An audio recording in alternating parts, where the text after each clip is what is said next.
Ассаламу алейкум туугандар, кандайсыздар? Назарыңыздарда кайрадан эле базар жок каналы. Бүгүн 17 октябрь 2022 жыл. Мен Бишкек шаарынын батыш тарабы Ала тоодо жүрөм туугандар. Ушул Ала тоодон бир кирешеси менен бир сатылуучу үй бар экен. Ошол жөнүндө сиздерге маалымат берейин дегем. Азыр мен турган жер Ала тоонун негизги трассасы жана Карсакова көчөсүнүн кесилишинде турам.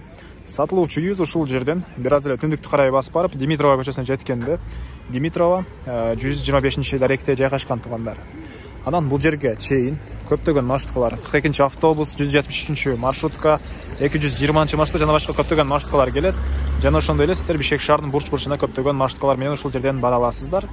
Анан сатылуучу үйүбүзгө туугандар мынакей мектеп, чоң мектеп. Бул жакта садик, мечит бары жакын жерде жайгашкан. Мына ушундай. Анда эмесе мен сатылуучу үйгө карай жол алдым туугандар. Сиздер лайктан басып, өз оюңуздарды комментарийге жазып туруңуздар. Мынакей туугандар, келүү жолун түшүндүргөнчө бүгүнкү чыгарыштагы сатылуучу үйгө да жетип келип калдым. Бул мынакей үйүбүздүн көчү тарабы туугандар. Батыш чек арабыз бул жерден башталат. Чыгыш чек арабыз бул коштанын заборуна чейин. Жалпысынан жердин аянты 8,5 соток Кызыл китебинде. Фактически 10 соттуктан деле көрүү экен. Аны деле келсеңиздер, өзүңүздөр байкап көрсөңүздөр болот. Документтер боюнча техпаспорт, кызыл китеп баары бар туугандар. Жана видеонун башында айткандай эле, бул жакта Зария базарына деле, Ала тоонун мектебине, Ала тоонун чоң трассасына деле жакын туугандар. Эки жакка тең ыңгайлуу жана эки воротабыз бар экен, көчө тараптан көрүп турасыздар. Эки воротабыз бар. Мынакей бул жакта бир ворота, ал жакта дагы бир ворота.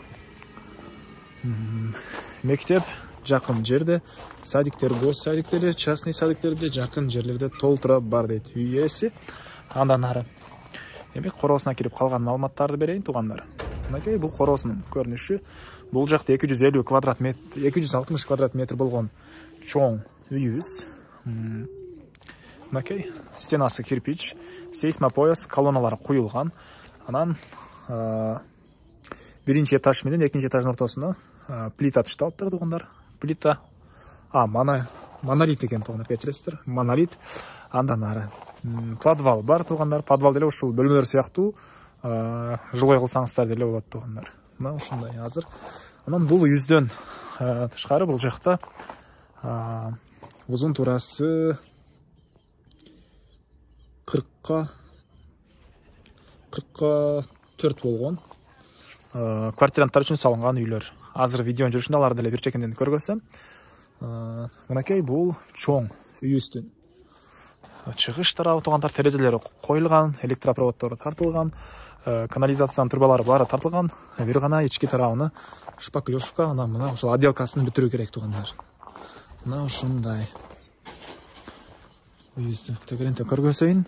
Бул жактан деле киргенге жай бар экен, машина деле батат. Мынакей көрүп турасыздар. Бул ворота менен кирсеңиздер, ал ворота менен кирсеңиздер деле кенен машина менен кире аласыздар. Жердин аянты 8,5 соток туугандар, Кызыл китебинде. Бир ички бөлмөлөрүн сиздерге көргөзөйүн. Мынакей көрүп турасыздар, монолит куюлган. Бул жагы подвал. Бул жерден тепкичке орнотконго жай. Мынакей мына ушундай көрүнүштө ушул даражага чейин бүтүрүлгөн. Эми андан ары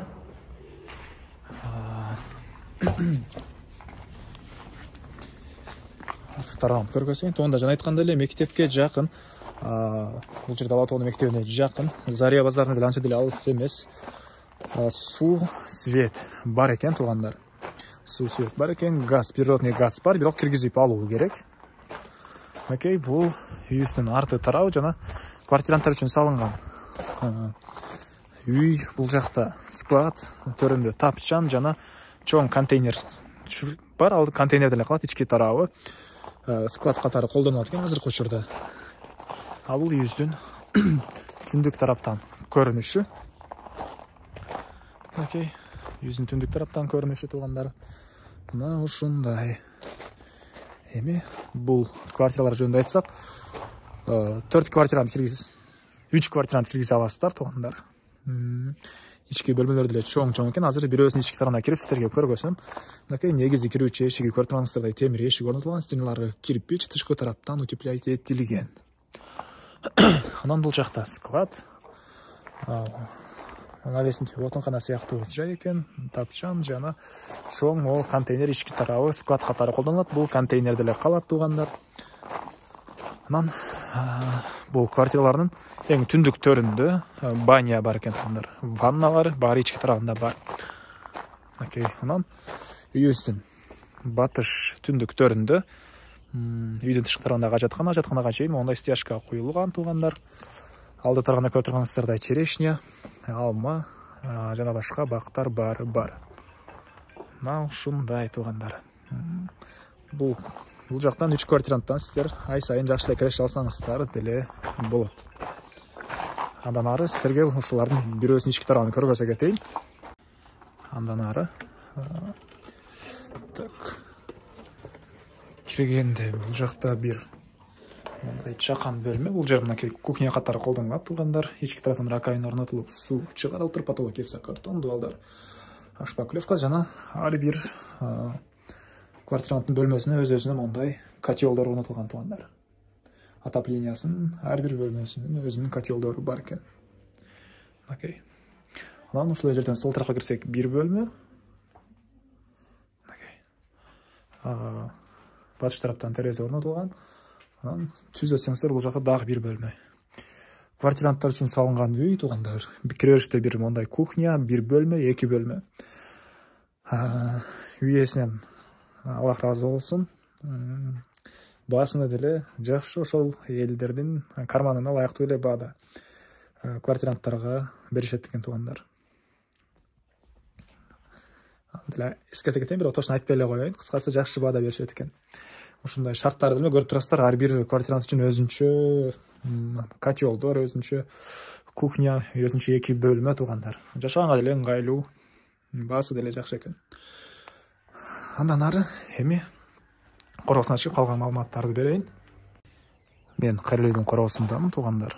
Эми сиздерге бул жактагы баняны көргөзөйүн. Анын документтер боюнча туугандар эч кандай проблема жок. Даже могу чоң үйүбүз, бул квартиралар, склад баары техпаспортко түшкөн. Техпаспорту бар туугандар. Бул жакта баня. Суус Аристон менен жылыйт экен. Кааласаңыздар душ катары жай айларында колдонсоңуздар болот. Окей. Ушундай көрүнүштө. Мына ушундай туугандар, бул жактан окей. От жаксаңыздар деле болот бул жагынан. Эмне маалымат калды туугандар? Айтылбаган бир эле баасы калды окшойт. Бул үйүбүздүн баасы $75,000 сурап атыптыр үй ээлери. Анан дагы сүйлөшүү болот. Ээсинин номерин мен экранга калтырам. Звонок кылып сүйлөшүп көрүңүздөр. Сүйлөшүү болот. Анан достор менен, группалар менен сиздер бул видеону бөлүшсөңүздөр, мага үй ээсине жана кимдир бир ушул сыяктуу үй издеген болсо, ошо тама чоң жардам берген болосуздар. Андыктан группалар менен, достор менен бөлүшүп кетиңиздер туугандар. Анда эмесе мен сиздер менен коштошом. Кийинки чыгышка чейин саламатта калыңыздар.